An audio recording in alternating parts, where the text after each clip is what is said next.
The White House is used as a symbol for the United States government. Though it only houses the executive branch, it is considered the epicenter of US politics. But many people are unaware of the secrets and complicated history of this iconic building. Today, we're exploring 10 things you didn't know about the White House.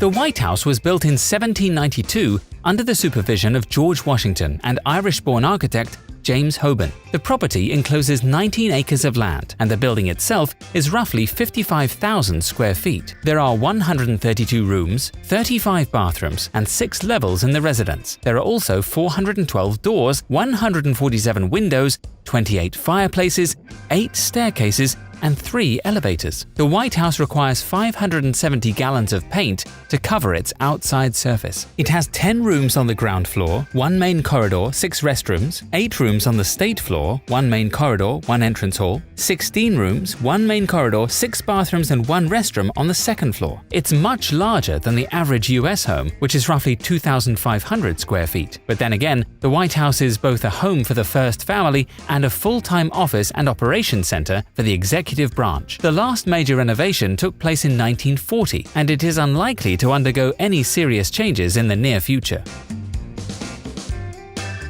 Many people are unaware that the White House basement essentially functions like a mini mall. Alongside the Situation Room, where the president meets his advisors during a crisis, there is a shopping area beneath the building. It houses a flower shop, a carpenter's shop, and a dental surgery, so the president doesn't have to leave the building to get a filling. These businesses are totally self-sufficient and work hard to keep up with the White House's massive demands. Today, the flower shop purchases flowers in bulk and refrigerates them for use in state dinners and decoration all around the White House residence. There is also a bowling alley installed by President Nixon in 1969. There had previously been a bowling alley in the West Wing built for President Truman in 1947, which had been moved to the old Executive Office building in 1955. After the Recording Industry Association of America suggested that the White House Library should be expanded to include sound recordings, that trade group donated over 2,200 LPs during the Nixon and Carter administrations. When Ronald Reagan took office, the collection was moved to the White House basement, where it is still located.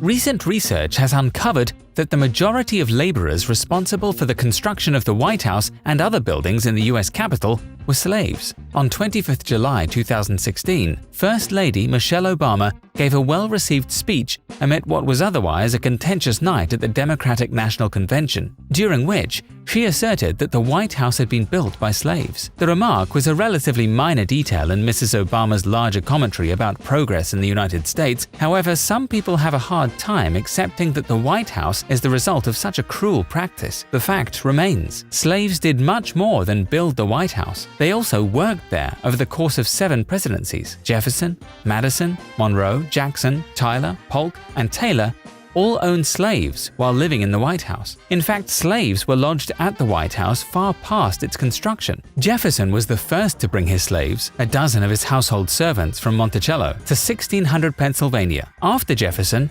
Madison brought slaves from his Virginia estate. Following the building's destruction during the War of 1812, slave labor was also used to rebuild the mansion between 1814 and 1818. This is a dark part of US history, but it is important to confront all the same.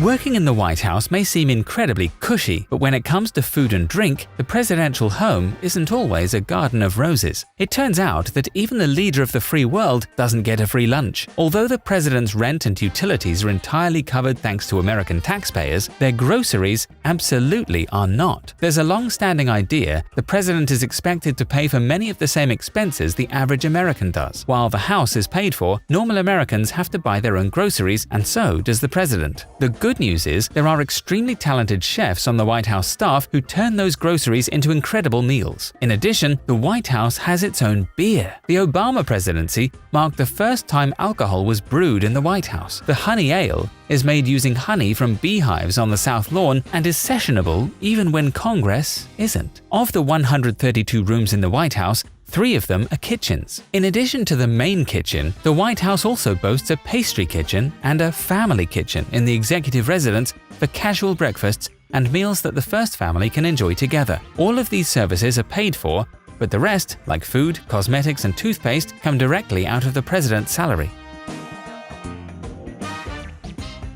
It's not uncommon for presidents to have pets in the White House. The first White House dog to receive regular newspaper coverage was Warren G. Harding's dog, Laddie Boy. Pets also featured on presidential elections. Herbert Hoover got a Belgian police dog, King Tut, during his campaign, and pictures of him with his new dog were sent all across the United States. But more than dogs have lived in the White House. The wife of John Quincy Adams, the 6th president, had silkworms. Herbert Hoover, the 31st president, had an opossum, and Calvin Coolidge, the 30th president, had a raccoon named Rebecca that walked on a leash. Theodore Roosevelt, the 26th president, was famous for his many pets. His 6 kids had snakes, dogs, cats, a badger, birds, guinea pigs, and more. When Roosevelt's son Archie got the measles, his brother Quentin thought a visit from the family pony might cheer him up. So Quentin put the animal on the White House elevator and brought him to Archie's upstairs room. President Donald Trump bucks this tradition as the first POTUS in about 150 years to have no pets at the White House. He is certainly in the minority, as virtually every other first family has had a pet in the White House.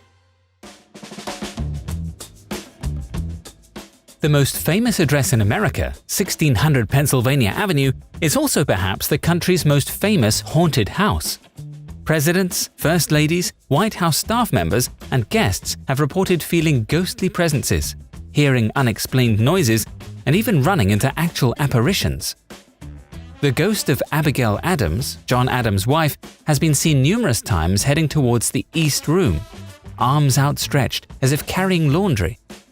In the early 1860s, First Lady Mary Todd Lincoln, who believed strongly in the occult and reportedly held seances in the White House to commune with the spirits of her dead sons, told friends she had heard Andrew Jackson stomping and swearing through the halls of the presidential residence. The Rose Room, Jackson's bedchamber while he was president, is believed by some to be one of the most haunted rooms in the White House. But the Abraham Lincoln ghost is by far the most famous spirit to haunt the White House. Sightings usually place Abraham Lincoln in the Lincoln Bedroom and Yellow Oval Room. First Lady Grace Coolidge, Prime Minister Winston Churchill, and Queen Wilhelmina of the Netherlands claim to have seen Lincoln. The first families have had great fun with Lincoln's ghost and pulled pranks on guests staying in the Lincoln Bedroom over the years. The first president to install electric lighting at the White House was Benjamin Harrison in 1891. But he never touched the light switches himself, for fear of being electrocuted. This was a reasonable fear, given how crude household electric wiring could be at the time. Electric lighting was installed in the White House in 1891. Few people at the time had enough faith in electric lighting to use it exclusively because its use was barely a decade old. The electrical work at the White House was planned as part of a well-funded project for wiring the State, War, and Navy building next door. Harrison was not only suspicious of electricity, he was deathly afraid of being shocked or electrocuted by coming into contact with this new force of nature. As a result, at times, lights on the second-floor residence of the president sometimes remained burning throughout the night. Harrison left the risky task of turning lights on and off to the staff of the president's house, reasoning that it would be far better that a staff member receive the shock of electrical current than the elected president of the United States. At various points in history, the White House has been open to the public. These days, it is extremely difficult to access the executive mansion, even if you are a government employee. But in 1800, when it opened, the White House was open to the public, who could partake in the presidential food and drink. John Adams believed that the White House was there to serve the people, and even let them graze their livestock on the lawn.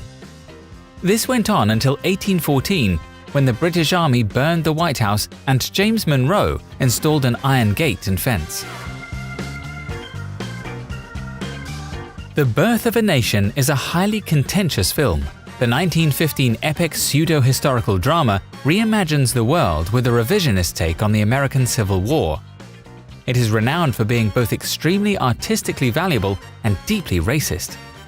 The film has been credited with the rebirth of the Ku Klux Klan and has a bigoted plot. However, Birth of a Nation was the first movie ever screened at the White House. The film was facilitated by Woodrow Wilson soon after the film's release. After seeing the film, an enthusiastic Wilson reportedly remarked, "It is like writing history with lightning, and my only regret is that it is all so terribly true."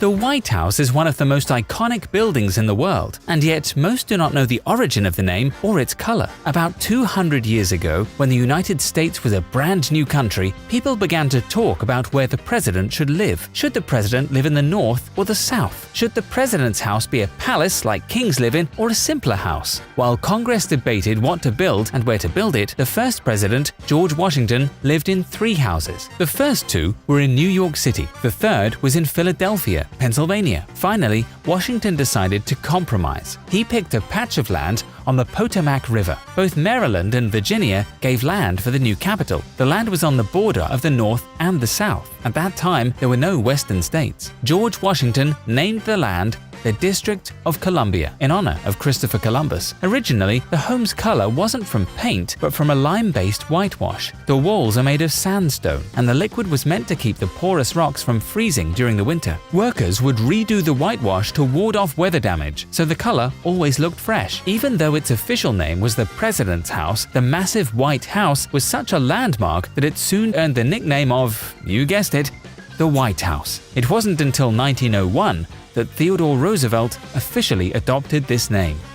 African American audiences openly wept at the film's malicious portrayal of blacks, while Northern white audiences cheered.